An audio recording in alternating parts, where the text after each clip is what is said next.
All right. Good afternoon, everybody. It is the I guess it's what, Steve, the 14th month, the 14th day of what day are we on the biblical calendar right That's now? a We great question. I have to go back and look at it all. I'm sorry. I've been so watching different things and so busy in my studies. I haven't even looked at the day or well, the month. according to Steve and I's understanding, we're on the 30th day, 38th day of the counting of the Omer. That will be ending here shortly, and so what Yes. we're going to be talking about is what we would know as June 5th at sundown and June 6th, the full day until the next sundown, being the 40th day from when I believe Yeshua ascended and returned to his place, and where we are currently, and if he actually does return to the day, 2 days later or 2,000 years later, and this is the day that he returned to his place. So that was sort of the mindset of having this chat, and I like Steve because he thinks outside the box and is not trying to be dogmatic on, no, it must be Yom Teruah when everything happens, or it must be Yom Kippurim, or no, it's Tabernacles, or so that's why I like to have Steve on to banter about it. And he hasn't written many books or anything, so he gets to be flexible. That's right. That's right. Amen, brother. Well, thank you. It's great to be here. Yeah, I don't want to ever write a book. That's something I just unless it's defending Torah, I'll do that. But besides that, nope. Yeah, it's funny because my teaching on this is in the days of Noah. And if you haven't seen that teaching, I really encourage you to try to check that teaching out, because we can't cover all of it in this one. Why reteach another teaching? We'll hit some highlights of it, of course, but there's lots of things in that teaching that I think point to the significance of these 10 days, the 10 days last 10 days leading up to Shavuot. And you emailed me thinking, do I think Yeshua could return on that 40th day of the counting, 2 days, 2,000 years later? I'm open to that, very open. That being said, I don't lean to it. I still lean to the resurrection taking place like on the eve of Shavuot, the day before. Okay. And I say that if you look at going to Exodus 19, 20, and then it jumps to 24. But it's around 1920 is where you see Yahweh say to the people, be ready on the third day. And then you get to the third day, which is the day before Shavuot. You see the mountains covered in smoke, the fire's coming down. You hear a trumpet going louder and longer. And that's all the parallels that we see. Then we discussed this last time we talked, as far as the similarities of what we see in 1 Thessalonians chapter 4 that Paul talks about. He'll come down in the clouds, a great trumpet will blow, we'll all be gathered together in the clouds. And so it's like there's lots of similarities, for me anyway, that point to this being the day before. And then what happens the day before? You have that resurrection on the day before, and then you've got the marriage of the Lamb on Shavuot. Okay. But now it's so cool because I ran across some things. I was talking to my friend who lives in Canada. We discuss things all the time. And he brought something up that kind of goes in line with what you believe, as far as not per se a resurrection, but a gathering of the believers, and then the resurrection takes afterwards. And we'll get to that in a little bit. I thought you'd be rather interested in this. But as always, I always look for patterns. Patterns in the Bible are just something we need to look at. And they may not always be cyclical. I mean, they're going to be cyclical, but they may not be always identical. Correct. But still look for the patterns and try to, piece these things together.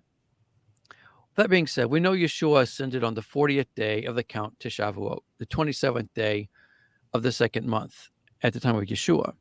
Well, it just so happened to be that the flood came on the 27th day of the second month, according to the Septuagint. Now, if you read the Hebrew Masoretic, that's going to give you the 17th day. And we can go into the debate of all the problems that the Hebrew Masoretic has. Not that it's all bad, but it's got some major errors. Now, let me clarify too. I also admit and acknowledge that the Greek Septuagint has errors too. So it's hard for us to find out what is right. That being said, I really lean to the element of the Septuagint being more correct in this area, that they were in the ark for 1 full year to the day, 27th day of the month. And then we know that even the Hebrew Masoretic says they came out of the ark on the 27th day of the second month. So I find it ironic that that would be the 40th day at the time of Yeshua of the counting, when he ascended into heaven in front of the angel, in front of the disciples. But that gives us 10 days left in the count. Now, as you mentioned, the patterns and stuff. There are multiple days of patterns we see, about 10 days in the scriptures. One that always pops out to me is the church of Smyrna in Revelation, where it says they will suffer for how many days? 10 days. 10 days. And so my friend and I, we're always open, but we really lean heavily that that's going to be the church in Jerusalem. Meaning, now I say church, I'm talking true believers, hardcore, the believers in Yeshua. And I'm really concerned that that could be the 10 days that's going to be hardest on them. In fact, Yeshua said, when you see the sign, to do what? To flee. And it's speaking to those specifically, those in Jerusalem. And I think we may even discuss this slightly a little bit the last time we talked, is like, I think more so that not so much to flee because of what's coming in, but if you don't flee, you won't get out, because I think they're going to seal everything up whatever causes it. Of course, my current thought is that something to do with the Ark of the Covenant and the Temple Mount, and that will be what causes all of the Islamic nations to surround Jerusalem at that time, at least start surrounding them. Yes, they're at war now, but we've always seen wars. Yes, it's getting more intense. I'll give you that too. But for the most part, I think we all would agree that Jerusalem in itself is not literally surrounded at the very edges all around, not yet. And I really think we're going to be seeing that sometime soon. Maybe, maybe not. If we do, I believe that would be the trigger for me. And obviously, as I always watch specific days on the calendar every year, not just 1 year, it's like I'm always watching biblical dates every year. And this is one that's really piquing my interest right now with all that we're seeing going on in the world. And what I really find interesting regarding this specific 40th day in the counting to Shavuot, as you said, it's June 6th. Starting for us, starts in the evening of June 5th, going into June 6th. That day just so happens to be exactly 40 days to the 9th day of the 4th month. Now, to someone who doesn't, study the history of Jerusalem, especially biblical history I'm talking, that day may just kind of go right over your head and not think anything of it. But the 9th day of the 4th month is the day the walls were breached when Jerusalem was invaded by Babylon on the first destruction of the temple. So that's an important date. I mean, that's the first day it's noted in the prophets and in Jeremiah. I can remember in the Kings. It's also probably in Chronicles, where the 9th day of the 4th month was when the walls were broken through and Babylon began their invasion. So, but then you think, well, Steve, okay, that's the day. Why? What's the significance with the 40 days? I have a note here. Here it is. Make sure I'm not getting ahead of my notes. Forgive me. And please interject anytime you want to say something. That's fine. It's in Ezekiel 4, and I have made multiple teachings on this. This is where it's verses 1 through 3 discusses how Ezekiel's supposed to make, a clay little, not pot, but yeah, I guess it was a clay tablet, and put Jerusalem on it. Then he puts, sieges all around it. And then it's verses 6 through 8, where it discusses even more so that this siege on Jerusalem will last for 40 days. And it says that this siege is going to be a sign to the house of Israel, the northern kingdom. And so somewhere in time, this is going to happen. It hasn't happened yet. Anyone who wants to try to say, Bible prophecies are all completed yet. Well, no, this hasn't. This has not. And this is even specifically talking when Yeshua says, when you see Jerusalem being surrounded, hey, flee. This is what he's referring to, Ezekiel chapter 4. It's very important that we understand that. And so he's not just negating Ezekiel. He is saying, he's speaking specifically to Ezekiel 4. Well, you have another witness in Zechariah 12 and 14. I mean, all nations will end up gathering against Jerusalem and the house of Judah. True. And so, I mean, again, and piecing all the prophets together and Yeshua's feet landing on the Mount of Olives, and yet he comes from Batra with bloodstained clothes. I mean, there's a lot of moving parts here, and that's why the more I get in depth and study and listen to other prophecy geeks, and I'm sorry, that's what we all are. Yeah. And the less dogmatic I am about dates, times. I spoke to the gentleman that too, Messiah 2030, and I'm like, no, man, I just got to be more wiggly than you. I'm sorry, I don't trust the ancient dates. If I was going to favor a day, I would probably go with 30 AD, but I can't prove it to myself beyond a reasonable doubt. So why would I want to teach it as being, beyond a reasonable doubt? So yeah, Yeshua is returning at some point in time in the future. I believe the near future, but I wouldn't even teach that dogmatically, just 99.99%. Right. Well, that's why I say it's like I have the dates that I watch, the biblical dates that I watch every year, and so I'm not by any stretch of the imagination saying that viewpoint is wrong. I just know that I can't say it's right either. That's why I'm always watching, and with what we're seeing going on in the world today, things are really heating up more. It's so funny, man, because I keep thinking it's going to slow down, and I have said this on multiple different teachings at different times, or not teachings, but the our world news updates. You just think it's going to slow down somehow, because in the past it would heat up, cool down, heat up, cool down, and it's kind of put you on this emotional roller coaster. And that's why I said I'm done. I'm just going to stick to what the Bible says. I don't care what's going on. Well, now I've been doing it for so long. I'm seeing more and more dots connected with what I'm seeing going on in the world, even more so now than ever. So, but like you said, it's like it can go on for a long time. Who knows?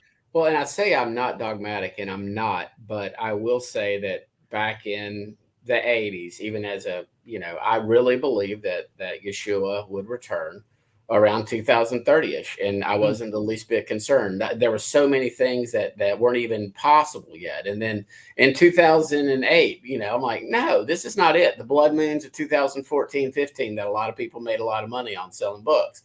Like, no, this could be like a warning. That could be warning of an event that might happen in 14 years. It started getting my window room. When at 2017, my buddy Curtis at Donkey Speaks, he puts out a teaching that the rapture is not happening on Yom Teruah. When people were all thinking that the rapture would happen back in the fall of 2017, the sign of the woman. Yeah. I was like, no. We're a solid 10-ish years away. And again, I know your time frame could be 2, 3, 4 years before mine, but that's where I'm still at it. But in 2020, Steve, I'm like, when the scamdemic hit, and I like this, we're getting really close. That was sort of my wake up call that we and then like you said, we've seen these other events unfolding. So far, I think they're just simmering, to borrow from Halisa. I believe and she put out a teaching in 2020 on this, that even for the past 4 years, the Father's just gently flapping his wings right now, trying to get his children to return to his ways and his truth. And prophetically speaking, the fact that there are millions around the world that are now understanding that they're Israel, and Yeshua meant what he said. They can look at the earth underneath them. They can look at the heavens and the skies and go, well, maybe what I was taught is untrue, and maybe what Yeshua actually says is true. And that's prophetic. Deuteronomy 4, Deuteronomy 30. Now, I don't think we've had I don't like to use the term revival, but I don't believe we've had that restoration yet, and it's not coming until the distress when in Deuteronomy 4, when my people who are scattered and they come under this distress. It's sort of like you saw it before I did, Doug Hamp saw it before I did. Different people have had their eyes opened, at various times, but it's mushrooming now. Yes. I mean, the conversations I'm having with Baptists and Methodists and Pentecostals and even Presbyterians, we don't have any Lutherans down here, but, even they're starting to, instead of shutting me down like they were 3 or 4 years ago, they're actually listening. They're starting to see this distinction between Ephraim and Judah, and understanding that the Jews aren't all of Israel. Right. It's so cool that you say that, because I just started a series we started working on simply titled "Come Let Us Reason," and I'm purposefully making them like under 10 minutes, but at least something like, a good 5, 6, 7, 8 minutes long, but to hit all of the controversial debates that people always bring up. And I'm finding people, and I'm getting people saying they're liking it because it's good for them to share. And it's also teaching them, helping them to be able to share it on their own, the scriptures and the debates, because they're getting hungry. They're wanting to know, they're seeing what they've been taught for all these years. Something's not adding up. And to your point, my prayer is that people keep waking up and keep seeing it and come to the truth. It's happening. I mean, it's all in Yah's plan that both houses would be partially blinded and hardened. Mm-hmm. Yeah, and that applies to Judah when it comes to the testimony of Yeshua, and that applies to Christianity when it comes to the truth of the Torah. I mean, Isaiah 11 and both houses have stumbled around I think things were pretty solid for the first 20, 30, 40 years, but even during, even obviously when Peter was alive and Paul was alive, Paul was already being twisted to support what I would call modern day Christianity in a partial lawlessness doctrine. I do like to say partial because solid Christians, they keep 85% of the law. They just don't realize it. I know. Yeah, absolutely. Yep. They just they don't do the parts that they were taught were Jewish. Right. Right. Well, you going back to on topic here, I was looking at Zechariah earlier today too, the verses that chapters you mentioned, like 12 through 14 and stuff. And I'm really leaning, as I've been reading the context, I'm thinking that's more at the end. And I think if you go with the context I was giving with Ezekiel 4, where it says Jerusalem's surrounded, and then as you see the punishment on the northern kingdom for so many days as well. If you continue reading chapter 5, 6, 7, 8, 9, it all discusses the timing, how this is what's going to happen. This is what's going to happen. And all of a sudden, there's a sealing that takes place. And then at the same time of that sealing, immediately there is a destruction going on in Jerusalem and around. And so for me, where I'm at today, I'm really watching for that, because I believe those are the days Yeshua is just specifically saying, when you see Jerusalem surrounded, know that its destruction is at hand. And yeah. You had mentioned about, you believe the ark will come out, and that actually could be that almost idolatry or worship of the ark, as Israel was prone to do and had to get rid of. I forget what was the budding staff that they had to get rid of because they were idolizing it. Not the budding staff, but the copper snake. Yeah, the copper snake. And so I was reading 2 or 3 weeks ago, because grew up dispensationalism, that, I long ago unlearned, and I say long ago, probably 3 or 4 years ago, unlearned the dispensational view of a future 70th week and an Antichrist making a 7-year peace treaty and letting the Jews start their sacrifices. And then the abomination would be when he comes in and ends them. And I'm reading Isaiah 66, and Yah's asking, who do you think you are? And I'm paraphrasing here. Who do you think you are to build me a house? Right. And then he talks about, any type of offering would be akin to murder. It would be akin to breaking a dog's neck. It would be even a grain offering would be like offering pig's blood. Correct. And I'm going, what if the abomination, and I'm not going to say that it would be the abomination of desolation, but those sacrifices, when they're instituted, will be abominable to Yah. I mean, you're spit there. It's like spitting in Yeshua's eye, sort of like, I don't know where you are on this. I don't want to offend you or your audience, but the broken shank bone on a Seder plate. Mm-hmm. Again, I can't prove it, but why would you want to have a broken lamb bone when Yeshua is the lamb? He's the Lamb of God that had no broken bones. So I was just going to say, with no broken bones. So I told my friend Jeff, we're really good friends. I said, I tell you what, next year when we have a Seder, he's already gotten rid of the egg and stuff. I said, if y'all want to have your shank bone, I'm going to have the biggest unbroken lamb bone on my plate. And then my table's going to get you rebel, you. Yeah, well, I just, I'm like, why don't we just have an unbroken lamb bone? So. Well, I think if they would simply at least acknowledge its tradition, because it's not biblical. And for what it's worth, and one of my recent teachings on Passover and stuff, where it talks about the bitter herbs, the Hebrew doesn't say bitter herbs. It's the bread of bitterness. That's what it is. The unleavened bread. If we start breaking it down, man, there's so many traditions that we've thrown in, and we need a challenge. Do what Paul said: test everything. And it's because we don't do the bitter herbs anymore. It's because the Hebrew doesn't say that. Jeff does go through and he talks about this is tradition. Okay. And again, a lot of times we can't necessarily get the facility on what we would believe would be Passover, and so we'll just kind of it's actually a good outreach to Christians. Yeah, it really is, as long as it's being explained that what's biblical versus what would be a tradition. I mean, I love the fact that they hide the bread and everything. That's like a great picture of Yeshua. I don't know how, I guess the Messianic slipped that in there. Yeah, it could have been.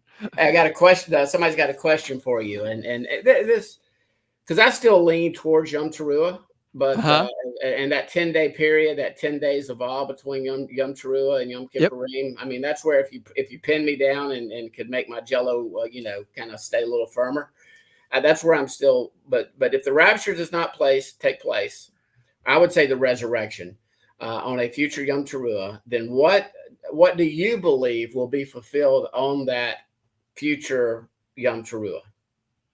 Is this the question from online? Yeah. Question from Kurt.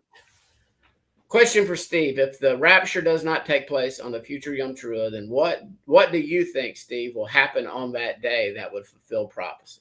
Yeah, cool. And I have much to cover still, too. So I don't want to drift too from our topic. Okay. But to answer his question, I answered this specifically, I believe it's in my teaching, the prophetic significance of Shavuot. It's a online teaching, not online, forgive me. It was a conference I did up in Michigan back in 2019. And I addressed it in that teaching. But real quickly here, my current understanding may change tomorrow, but I really believe that the resurrection takes place at the time of Shavuot. Okay. Now, to answer the question, what then happens at trumpets? What then happens at Shavuot? Atonement, and even Sukkot in the future? What's the prophetic significance of those? If you're saying, Steve, that the resurrection happens here, I believe that the first resurrection, because there's 3 resurrections, let's not forget, and I have to say this to answer the question for you. Yeshua is the first resurrection, the first fruits. And this is 1 Corinthians 15, around verse 20-ish, okay?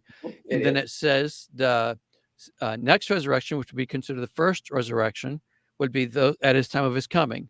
And then correct. And then the second resurrection at the end of all things, at the end of the millennium.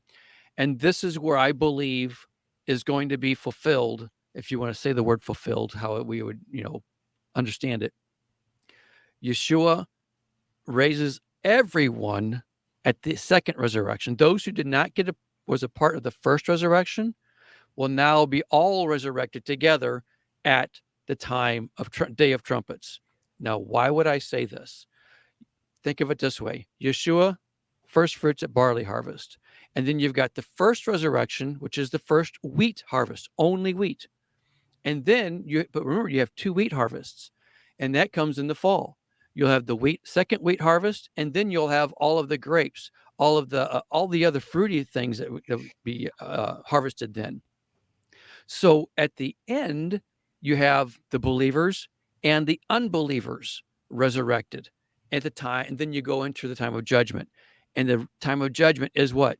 The Day of Atonement, where we stand before the great white throne judgment for all those who have not been judged already. Okay, so this is the final judgment of all at the Day of Atonement, leading us into what? The great 8th day. You have Sukkot and the 8th day of eternity from there on out, showing forth what Yahweh himself comes down and reigns with his son, and we're all together on earth at that time. So you have Day of Trumpets being the last trump, okay?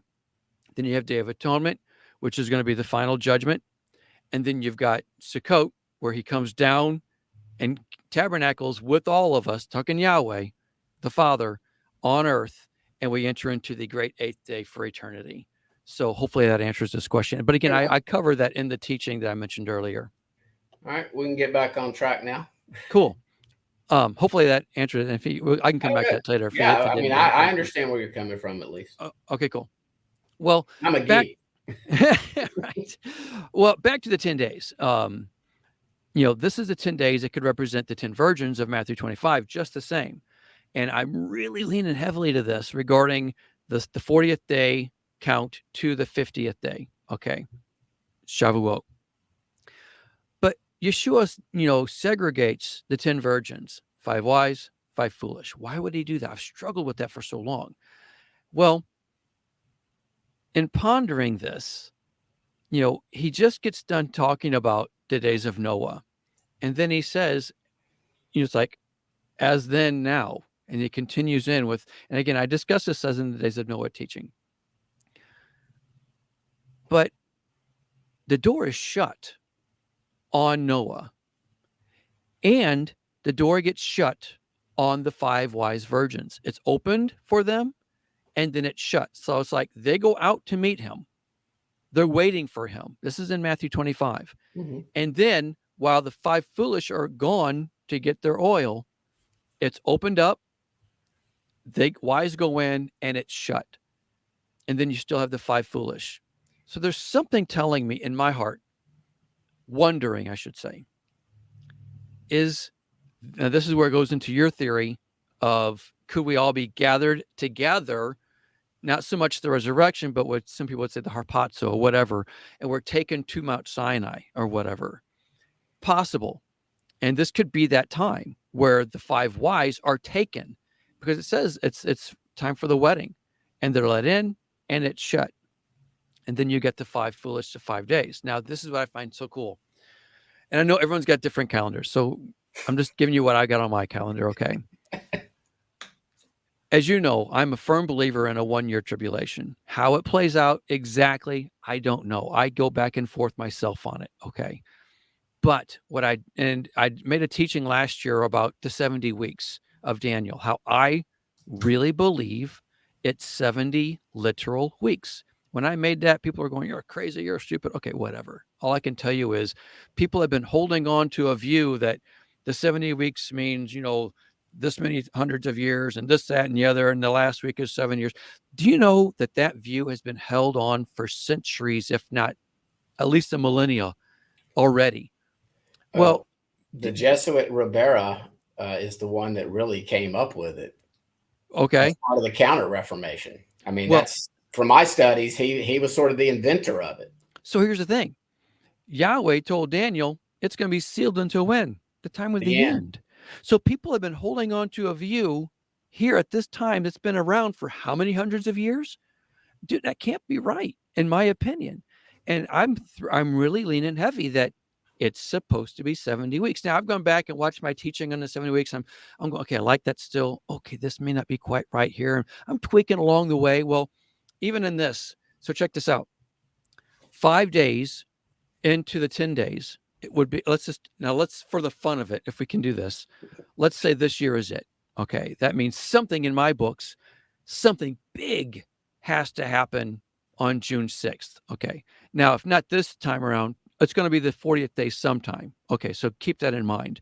So we're playing for right now. It's still going to be something in the future, in my current understanding.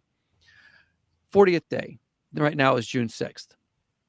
If you go 5 days, that takes you to next Tuesday, which I think is June 11th. Okay, yeah, 5 days. Hello. So if you go exactly 70 weeks forward from that day, you land on the last day of Sukkot of 2025. So there's your 70 weeks. And as I've said before, I think the 70th week is the time of Sukkot. It's the 7 days of Sukkot.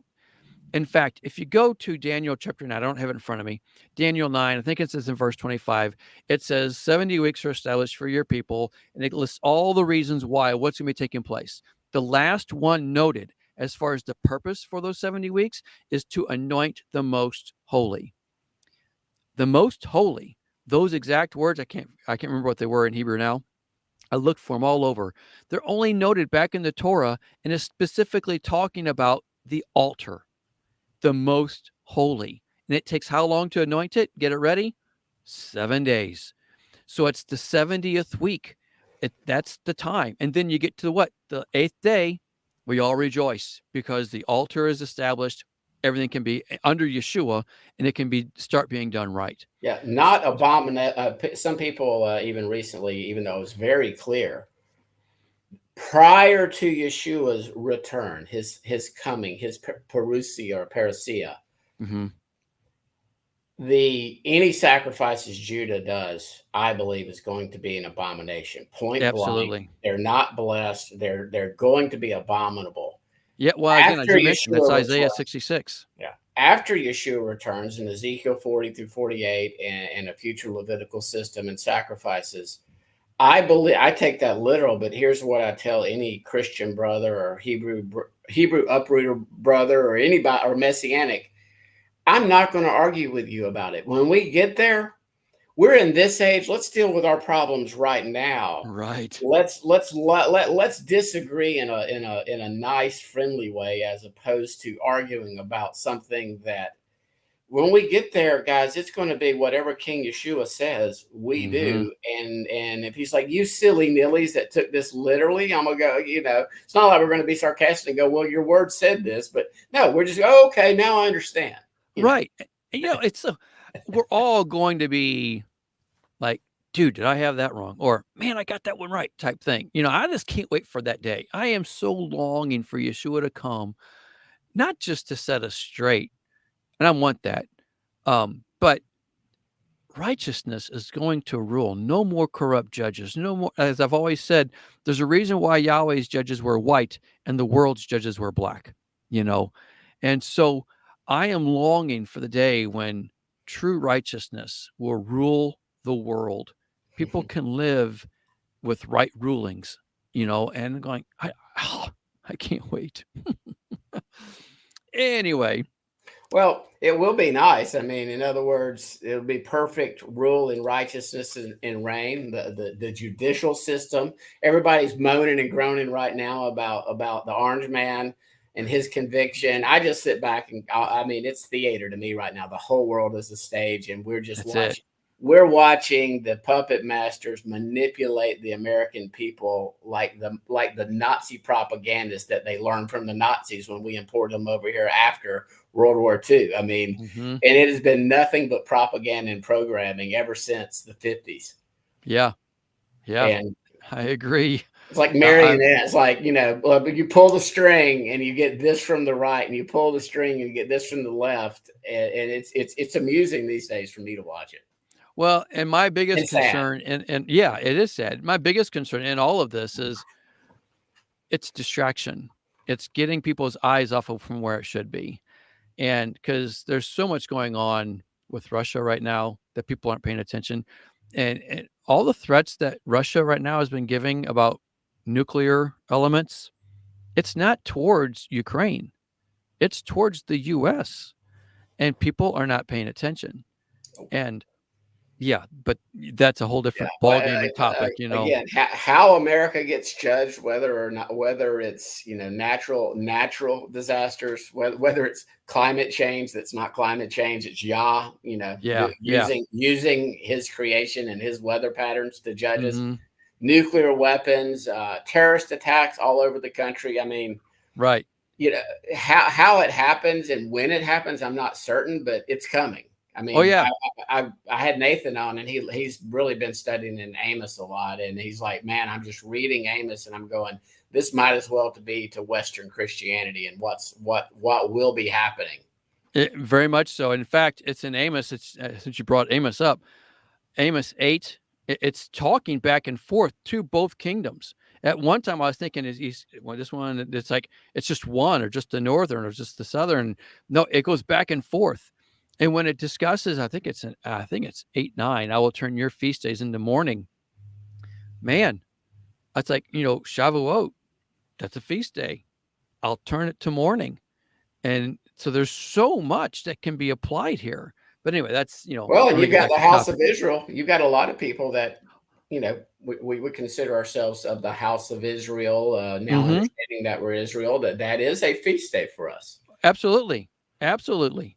And man, we can go on a long time with that one. I'm gonna tell you right now, because there's so much that people are overlooking, and it concerns me, because that's the day he says, "Hey, I'll make the sun go dark at noon." It's going to happen on that day. And now, what day is it? Well, that's what we're trying to figure out. But I'm telling you, it will be a feast day. If there's one thing I'm convinced of, Yahweh acts and moves on his feast days. Yeshua, he came on the feast days, all those things. And I so whenever the next big thing we're going to see, trust me, it will be building up to it and happen on one well, of his days. I woke up on October 8th, which was the eighth day, Yep. and was just headed to the beach. And the manager said, "Where are you going?" I'm like, "I'm just going to the beach." She says, "Okay, just want to make sure you weren't trying to drive north." I'm like, "Why?" And then that's that the attack had happened that morning, and Right. obviously, so there was police and military everywhere, and it Yeah. was on a feast day. Yep. So I Yep. think that was sort of like an initial salvo, a warning shot for Judah.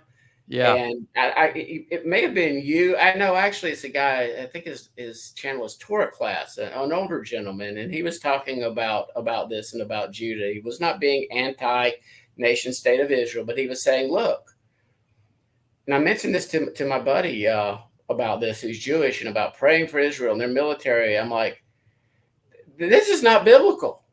Judah is supposed to repent and rely upon Yod He Vav He Yes. for their protection and their peace, not their military alliances with modern day Egypt, aka America, also known as Babylon, Right. and France and Britain. And that's what's happening. We see all this angst and anxiety of because that's, again, we live in reality. I understand alliances and everything, but if we truly are at the end of the age, all nations come against Judah. All Hmm. nations, and I take that pretty literally. All nations. America will abandon Judah. I can see. Or We be talk, taken out of the way.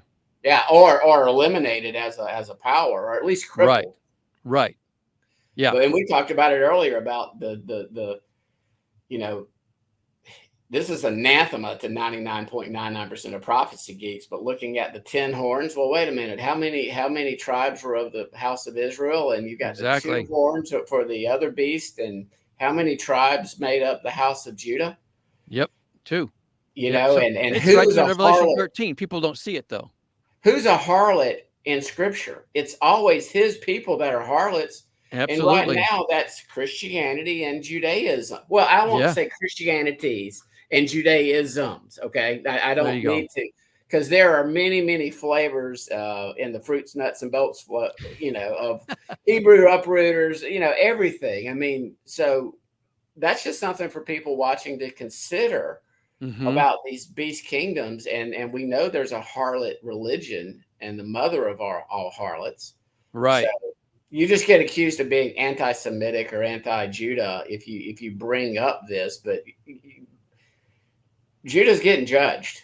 I mean, severely. I mean, thankfully, corporately, they will look to him upon whom they pierced, and they will mourn, and the spirit of grace and supplication will be poured out. The fullness of the Gentiles will be coming in, and all Israel will be saved. Right.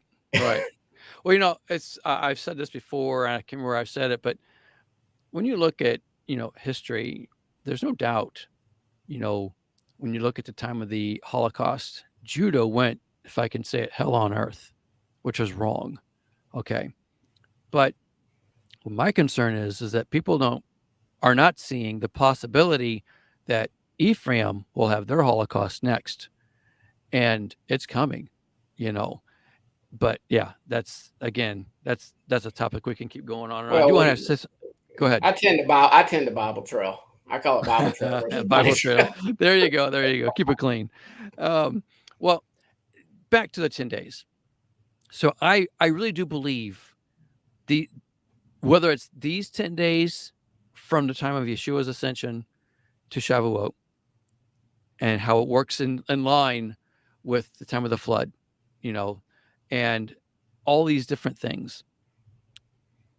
I really believe these 10 days could be a warning. And even I mentioned in our as in the days of teaching, days of Noah teaching, I just don't know how the warning will come. Will there be a warning at all? Because you look at Lot, he had just one day. Noah had 7 days. Could this be a 10-day warning that Yahweh is giving us for the end of all? I don't know.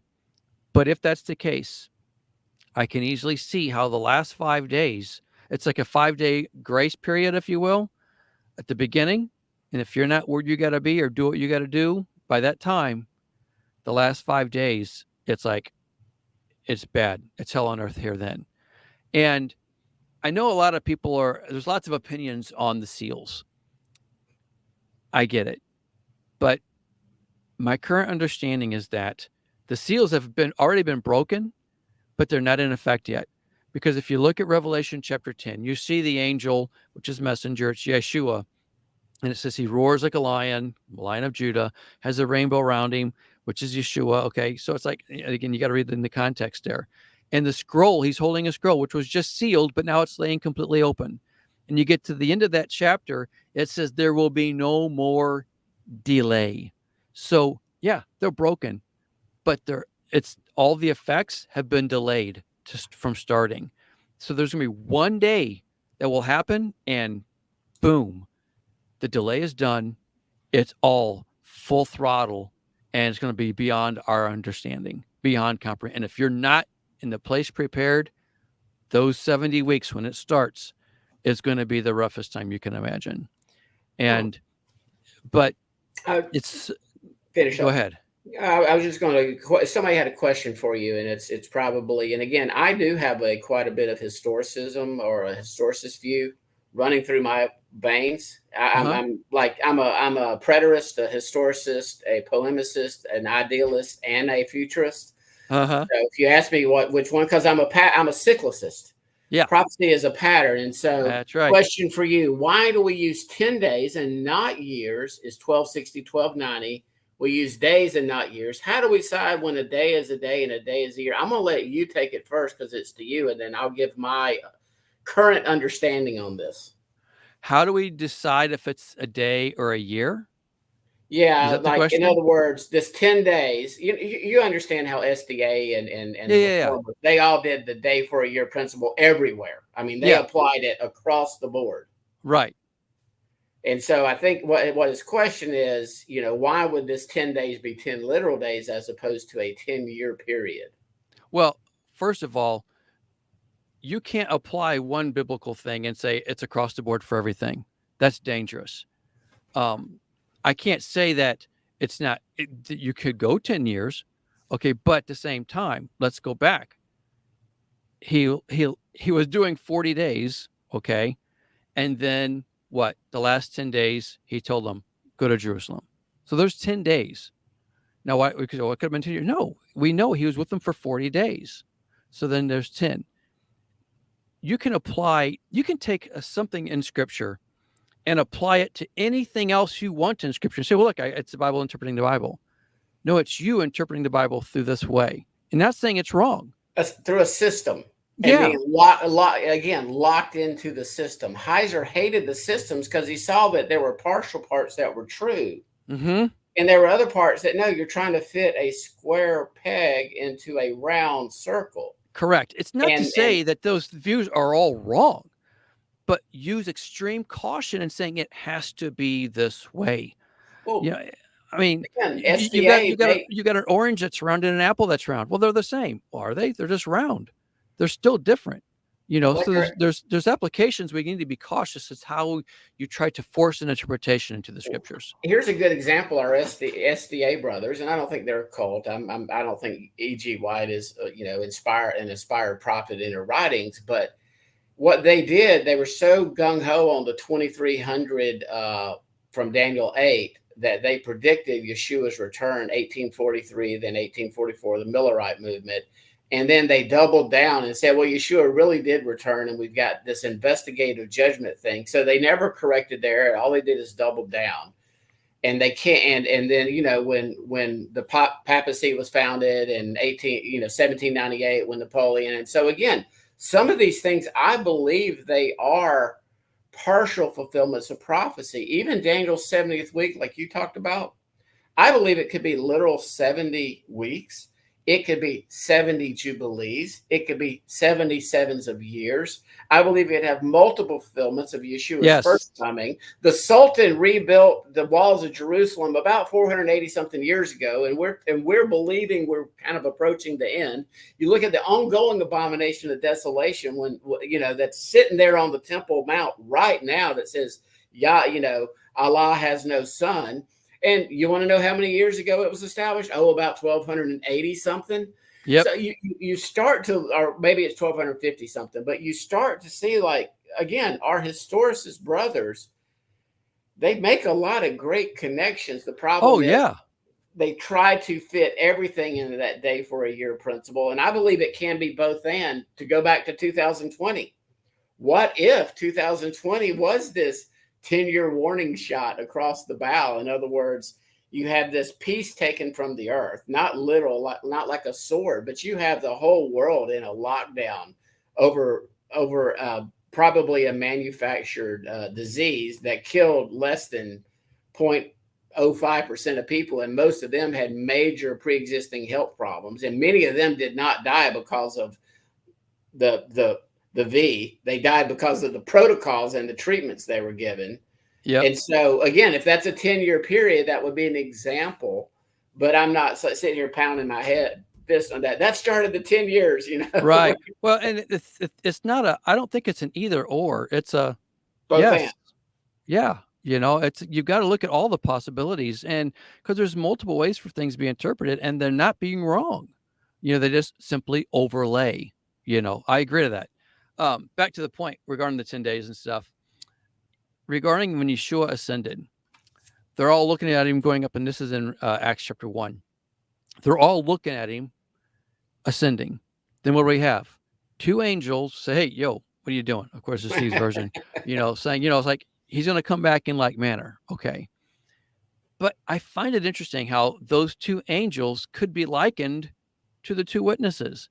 I mean, exactly when the two witnesses start the ministry, well, that's yet to be seen. There's lots of theories. I have my own teaching regarding who I think they are, and I'm really convinced that that's who he is, that being Ezekiel and John the Revelator. And opinions, I get it. But a thought to consider is, when do they start? And another question is, where do they start? And I say that because when we look at the two angels who came to Lot, okay, two witnesses, and where did they go? They went to Sodom to warn Lot and get him out. Okay. Then you have, so that's a parallel to the two witnesses in the end times.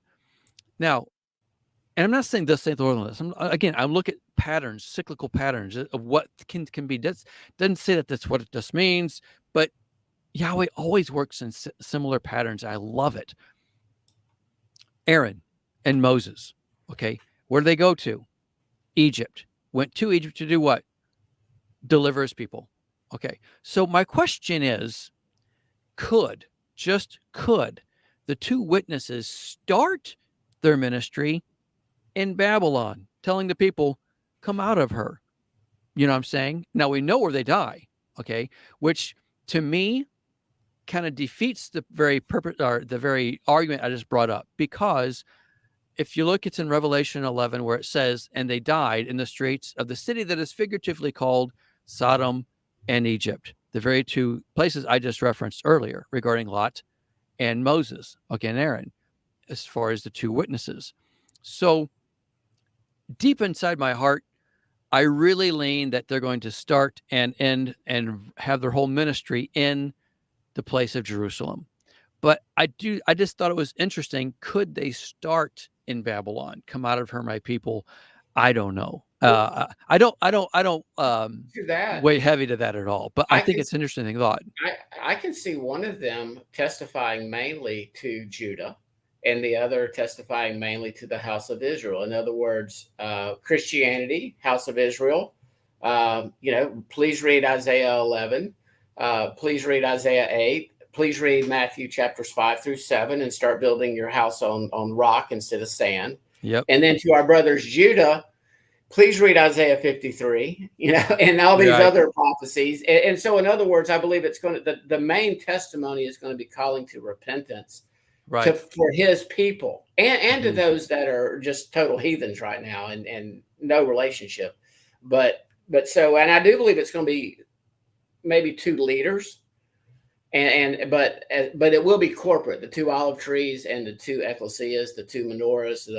I believe I don't think it's coincidence that it's number 2 and number 6 on the menorah, and then the ecclesias. And Halisa calls them the memos to the 7 assemblies, because that's what they are. It's for people that should know better. Right. They're not like detailed. They're like inner office memos. You've already learned how to do everything, or you should have if you read the Torah.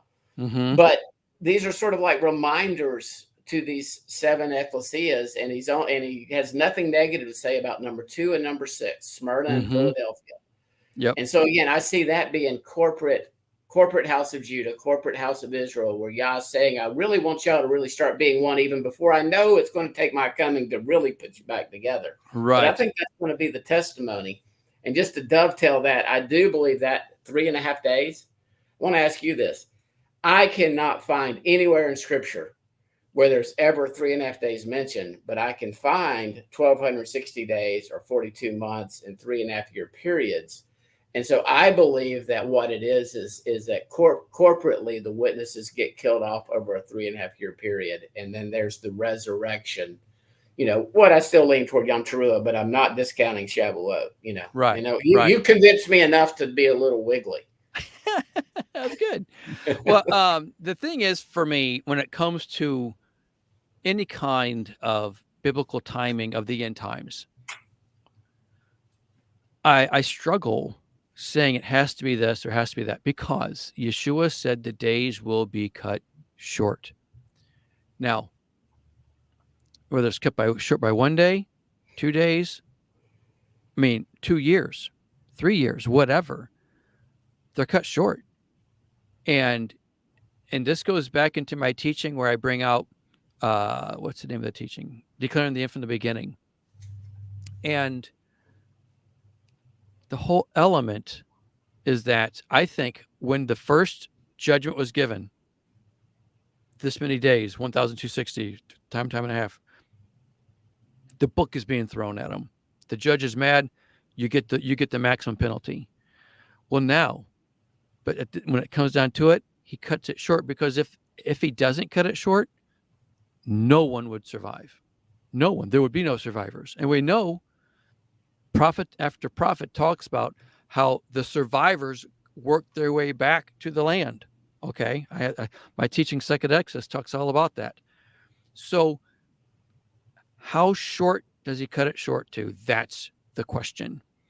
And I really believe there's arguments that's plausible that he can cut it short to 6 months, or to 1 year, to the 70-week time frame that we're discussing.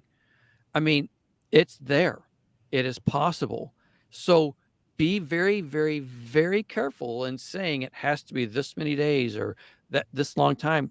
When Yeshua said it cuts it short, he cuts it short. And And I'm also a firm believer that it's the front part. I mentioned this in multiple teachings.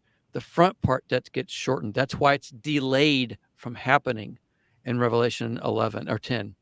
So it doesn't get cut off at the end, like it's cut short. No, it's shortened by starting late. It's delayed, and then it finishes out.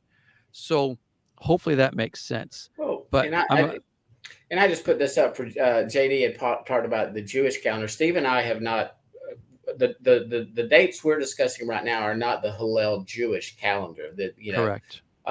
Just I don't like really to do calendar debates, but I believe it is the sun, moon, and stars that determine the Moedim. We have 3 witnesses, not just 2, not just 1. It's not just lunar. It's not just solar.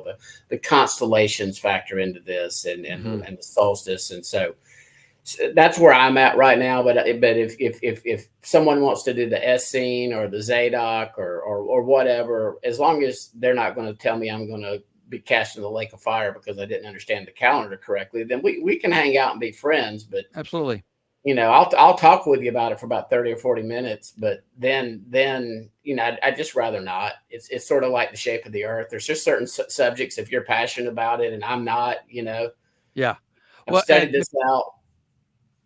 So go ahead. I'm sorry, I interrupted you. Forgive me.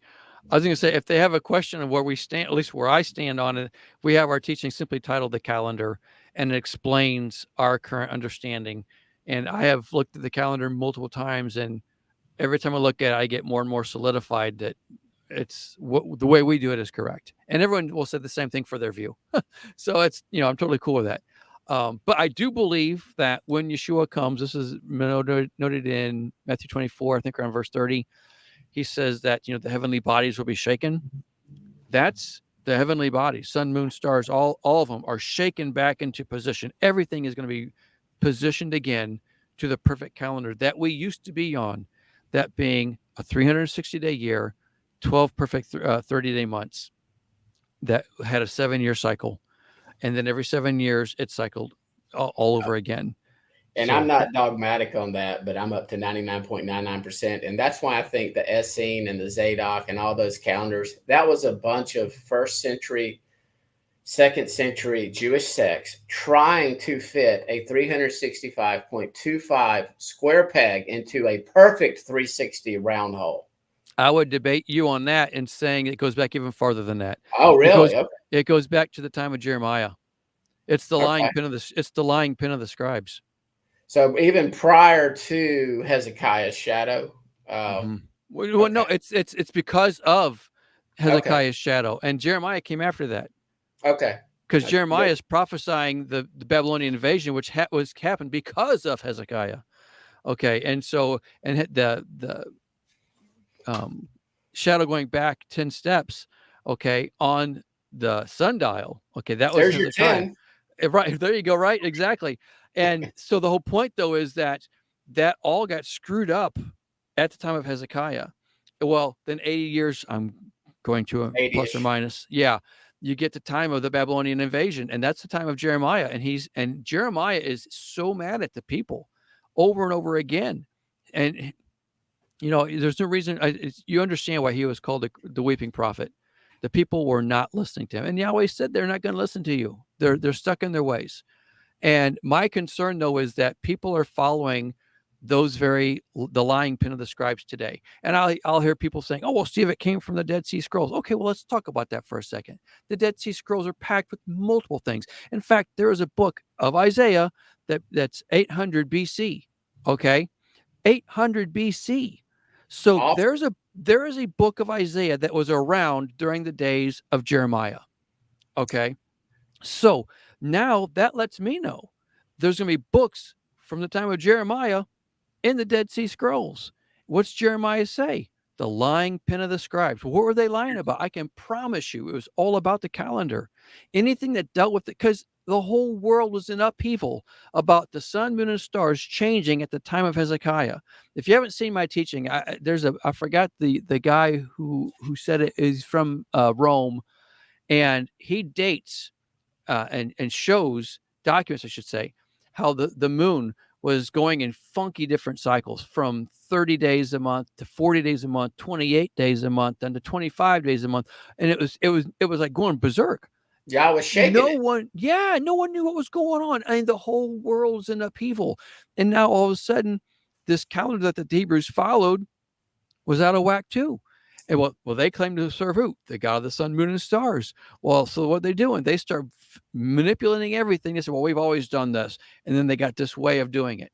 And that's, I'll tell you what, man, that's a topic you can borrow this from me, because I don't think this would happen, but let's just assume that America has a nuclear war or something happens and Yellowstone blows up. And then 2,000 years from now, a bunch of archaeologists, civilization has returned, and they come back and they find a vault up under the Latter-day Saints temple of these ancient scrolls. Yeah. And then all of a sudden, Joseph Smith's nonsense is taught as if it's being scripture because it's 2,000 years old. That's Right. what I equate a lot. And I believe that specifically, Steve, I believe this, that Paul is warning Timothy not to get into genealogies like the Book of Jubilees, Right. not to do the mythologies and base doctrine on it. Like, again, I think there's a lot of good stuff in the Book of Enoch. I think it's oh man, it's cool. but I'd also believe it's mythological as well, and it does contain Jewish fables and myths. And yeah, well, here's the thing too. Yeshua said, Matthew 23, to obey Moses. Okay, he didn't say to obey Jasher. He didn't say to obey Enoch. He didn't say to obey Jubilees. He said obey Moses. What did Moses give us in Genesis 1? Sun, moon, and stars established the Moedim. There you go. So, but that's a whole, that is the count. Well, we went way off track on that with the calendar. Oh, that's what I did. That's sorry. No, it's all good. You're when you put this up, Steve, you can do teaching on 40 days and the days of Noah and a bunch of other stuff. Right, there you go. That's great. Well, hey, do we have any, because I've covered most of the stuff as far as why I think we need to be concerned, not concerned, but just be mindful and watching days leading up to Shavuot and why it could be biblical. You know, if we see something happening, I really mean it, whether this year or whatever year, you know, but for this year, it's June 6th, I think we said. If there's something happened, then man, my antenna is going up and I'm going to say, okay, is this it? And we've got to be mindful of that. Whatever year it happens, always be mindful the 10 days leading up to, you know, and there's just so much for us to be mindful of. But do you have any other questions from people who might want to ask something? I've got a little comment on this too. And again, you mentioned Jeremiah being the weeping prophet to the house of Judah. And this gentleman, actually, I say gentleman, Laura Lee, I'm assuming a female. Ezekiel was told too that they wouldn't listen to him because they were not listening to him, to Yah. That's right. That's right. But Ezekiel's frustration was with the stubborn, hard-headed house of Israel, where he was sent to, to witness to them. And again, Ezekiel's hard to understand a lot of times. Who is he talking to? All of Israel? Is he talking to the whole house? Is he talking to Judah? Is he just talking to the lost sheep of the house of Israel? Right. So Ezekiel's the hardest one to see the distinctions, I believe. It is at times. And for those two, we mentioned it earlier regarding the sacrifices. Regarding Ezekiel, if ever anyone's interested in knowing something about why I lean so heavily to the Ark of the Covenant, I have a teaching simply titled, and I can't remember the name of it, What is the Idol of Jealousy? That is a teaching I think I wish every believer would watch. And it's called, What is the Idol of Jealousy? There is just so much packed into that teaching that shows why we should be mindful of the end times with the Ark of the Covenant. Not really a question, but something. Joel is our co-host now with myself and Doug Hamp on our weekly Prophecy Geek channel. So he's put biblical tahor and tamor unclean are required for people and priests to participate in Sabbath. The Moedim function requires the ashes of the red heifer, plus a mikvah to be pure. So I'm going to phrase the question to you. Do you believe that if and when Judah, let's say they do that in 2 days, Steve, that or Judah decides that's a good day to do the red heifer sacrifices, do you believe those are going to be acceptable to Yah or an abomination? Personally, I lean to an abomination because it's not a priesthood that's established by Yeshua. And that would be my understanding. Again, I was excited to see them. Again, I believe it sort of has to occur to fulfill prophecy, but it doesn't mean and again, I like Rico. Rico believes that this is a prerequisite for Yeshua return. The temple has to be cleansed, and I just differ with him quite a bit on this issue. Mm-hmm. So, but not throwing anybody under the bus. I just differ with him, and I don't think Isaiah 66 is ambiguous. And there are a lot of people that are still. I like to say we all still probably have at a minimum a few carry on bags with us from our backgrounds, unless you're just coming in and you've lived on an island and never even heard of the Bible. You're bringing on some baggage. Even if you just watch TV or watched movies, you're going to bring in some theological baggage. But I still believe this dispensational futurism that the Jesuits put out to counter the truth that the papacy is Antichrist. I'm not saying that the current Pope is the Antichrist, but it's an Antichrist religion. Right. Up at the topper levels. I'm not talking about the Roman Catholics. I'm not saying, they're deceived, but I'm not calling every Roman Catholic Antichrist. But not at all. Yeah, I'm with you. Yep. So let's see if we got some more. You're see what else you got? Questions. A lot of comments, but let's see.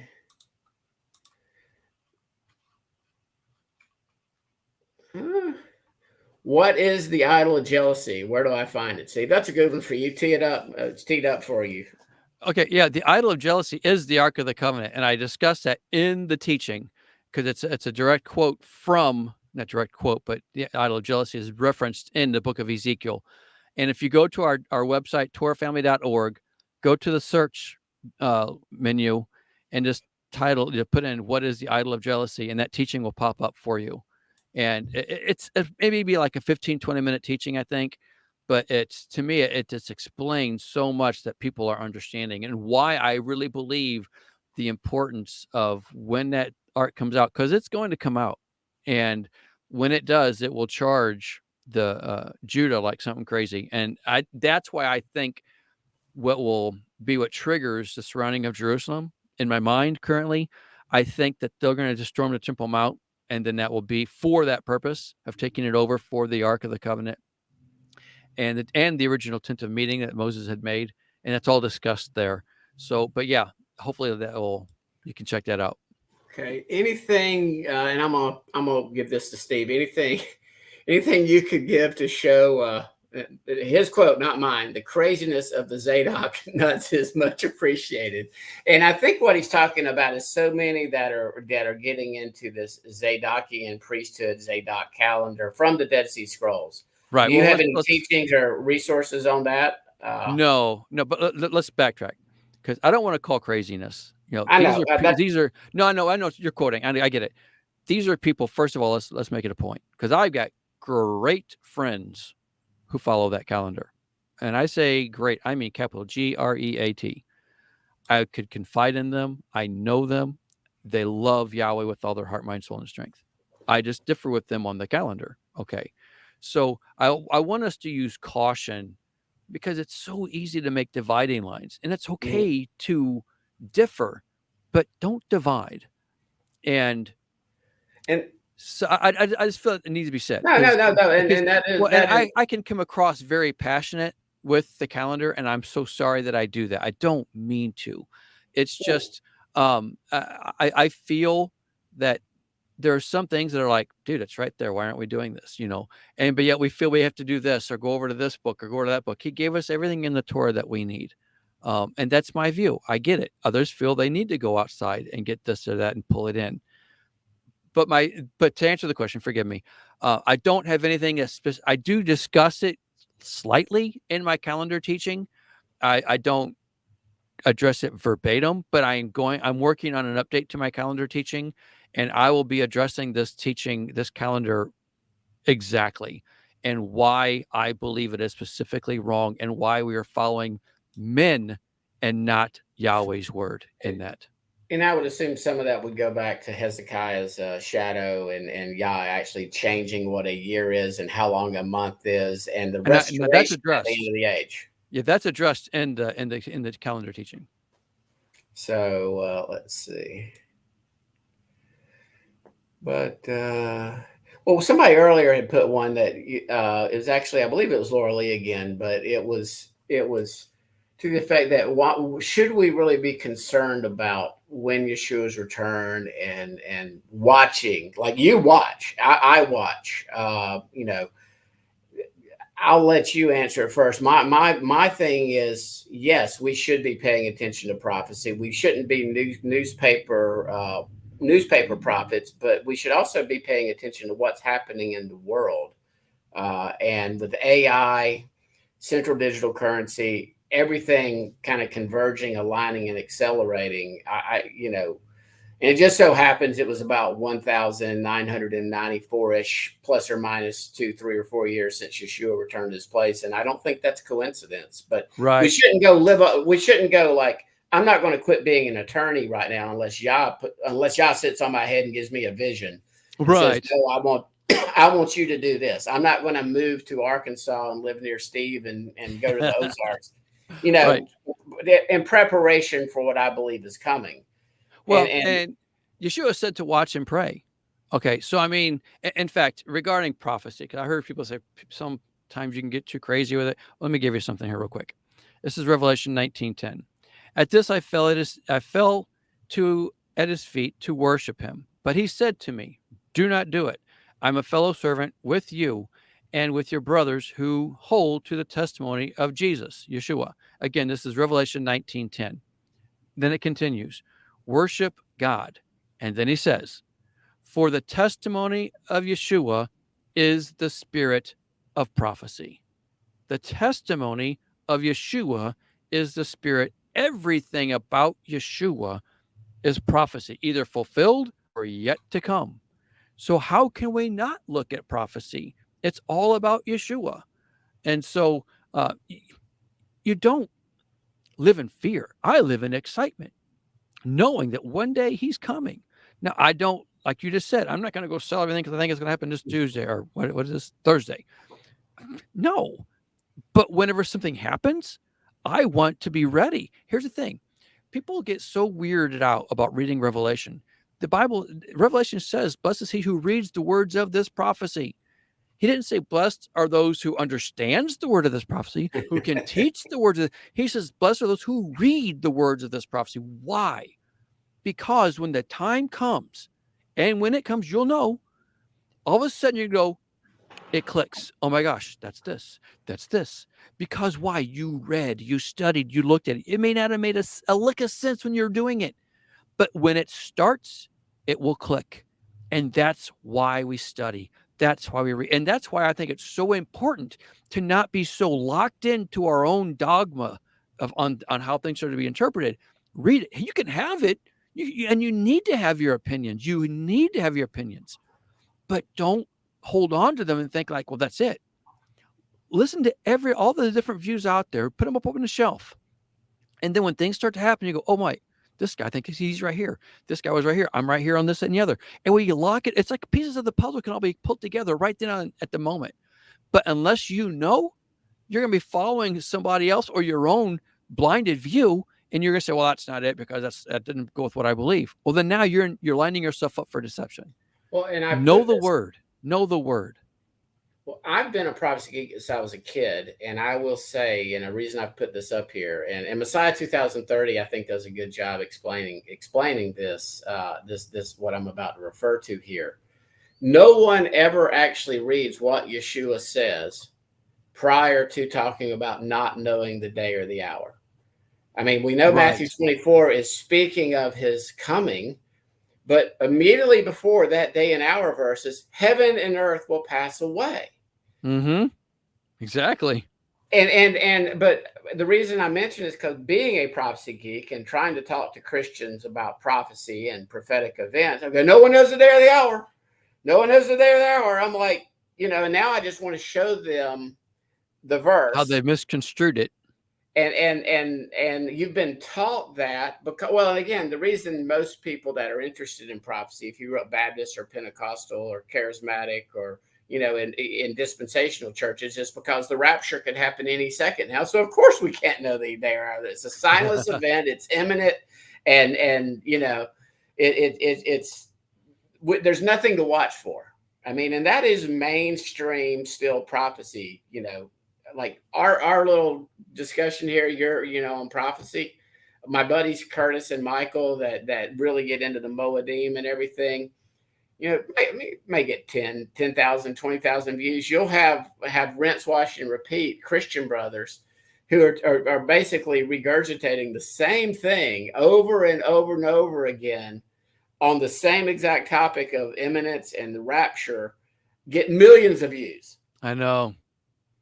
Man, that's funny. You're saying you're getting that many views. I'm going, I wish I could get that many views. But well, no. I think the most we ever got on our prophecy roundtable was right at the eclipse, and Joel did some clickbaiting and stuff. Oh, I got you. I think we had like 30,000 people watch that one. So. Right. Well, but the thing is, it's like, I believe in the resurrection, what some call the rapture. I just don't believe how it's going to happen because Yeshua, he didn't say, look, if you're up on top of the roof, don't go back down into it because I want to come and get you right away. He says, flee. Don't go back down. Just get out. Why didn't he just say, don't worry about it. I'll come back and get you. So there's something that's going to happen that we've got to do something. And then it shows us there's something to happen before the resurrection. So that's why I'm so opposed to the it can happen any moment. No, it's the precursors. Yeah, that can happen any moment. I'm with you by way of around the feast days, not just any day. It's still going to happen around his days. That's I am solid on that.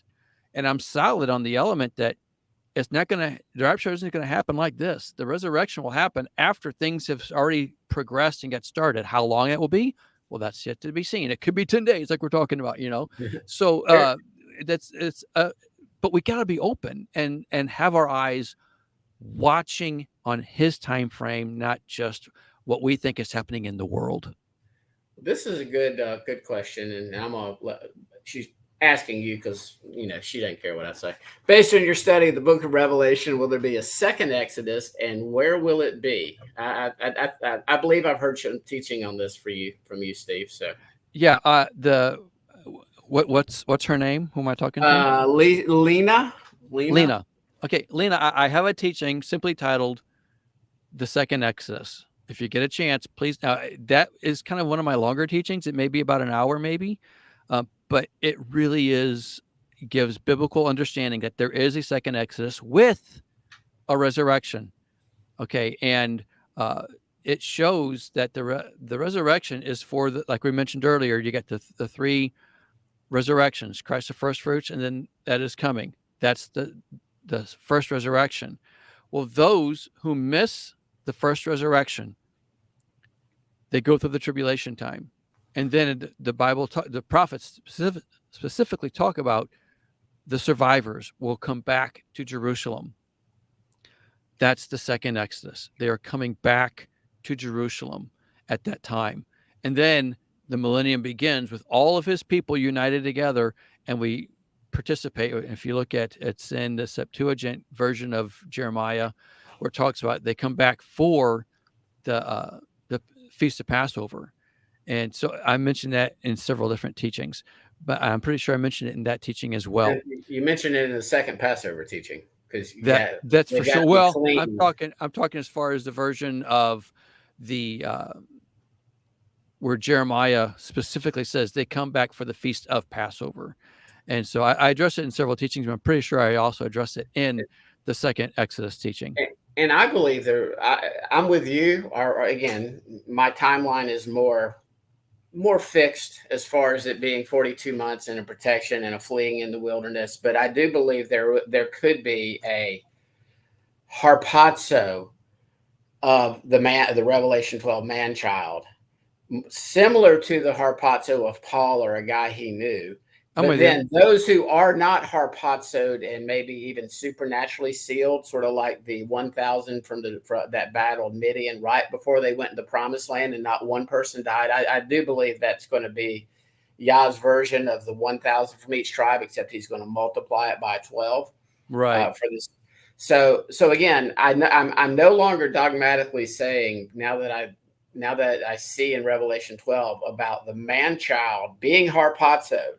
I won't even use the zapture term for that. I will use the rapture term. And then I see in Isaiah 66 about a nation being born in a day before she travails. And I'm going, wait a minute. I do not need to be so dogmatic and mean. It's just not the way our pre-trib brothers teach it. I mean, that they don't even base it on Revelation 12 or Isaiah 66. They base it solely on Daniel 9:27 and 1 Thessalonians. And that occurs at the first resurrection, which, to your point, that's where I differ with you, Steve, as far as believing that this rapture is not going to be the resurrection. And we don't really get that first resurrection until Revelation 20, 1 Corinthians 15, So that's sort of my little timetable. So, there you go. But we're going on an hour and 20. How are we doing? Yeah, we're doing good. But you said you need to hard break at 6:30, correct? Well, a little bit before that if possible. Yeah. Okay. Maybe last question. What about the resurrection that occurred when Yeshua was resurrected? 1 Corinthians 15 does mention Yeshua, the first fruits. And then we do have that little account in Matthew where a bunch of people are walking around. Yeah, it's Matthew 27, isn't it? Yeah. You've got a bunch of resurrected saints. So no, they're not resurrected. Okay. They're raised to life. Okay. Okay, because remember, let's look. If you go to the context, it says they were raised to life the second he died. Okay. Okay. So then, what's that mean? That's saying that they're the first fruits before Yeshua even raised. But Yeshua is the first fruits, according to 1 Corinthians 15. These people were just like Lazarus. They were raised to life and they died again. Otherwise, if we say they were resurrected, that means they were the first to have a new body before even Yeshua had a new body. And it says he's the second Adam. So if he's the second Adam, they'd be like Tabitha, or they would be like Elisha, the individuals that Yah used that Elisha raised and Elijah raised. They died again. Absolutely. Absolutely. Yep. Because if Yeshua is the second Adam, that means he's the first one with the new body. He's the second Adam, not these people. So they could not have and it's like, if he's the firstborn from the dead, how can they be? So they did not experience the resurrected body. A resurrected body means you have a spiritual body, but they were raised with the same physical body as Lazarus did. And so they died again. Okay. I'm going to put up Laura Lee's. Wowzers, you guys make my brain hurt. And what you've got is two guys that have been prophecy geeks for years, sitting here just bantering back and forth with some scripture. Right. And I've got one last question for you on that. Who are the 24 elders then? I have been looking into that. Okay. The 24 elders are sitting around the throne. And it says there's a rainbow around the throne. Okay. I'm really excited. So I'm digging into this, and I've seen, I don't know who it was, but they were sharing it. And I'm liking it. So I'm digging more into it, and there's something to it. From what I'm gathering, I see flat earth, globe, doesn't matter to me what you want to believe. But if you've got the aurora borealis, which is the exact same colors of the rainbow that's mentioned around the throne, well, then you've got the 24 elders. Well, we all know about the zodiac, which I'm trying to think of what it is in the Hebrew. The Mazarov. Thank you. Right. Well, this has 12 of the constellations. Well, if you really pack them all in, there's 24, and it covers the 24 hours of the day. So you've got the 24 elders that are around the throne, that being the constellations that are around the throne. Okay. And then you got this aurora borealis. It's right there. I can't I'm digging into it still.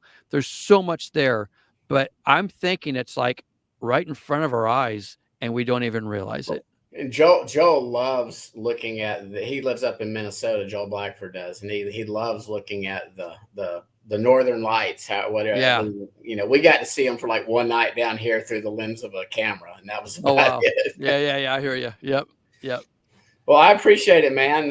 You said you needed to go a little bit before, and you got better things to do and cooler people to hang out with.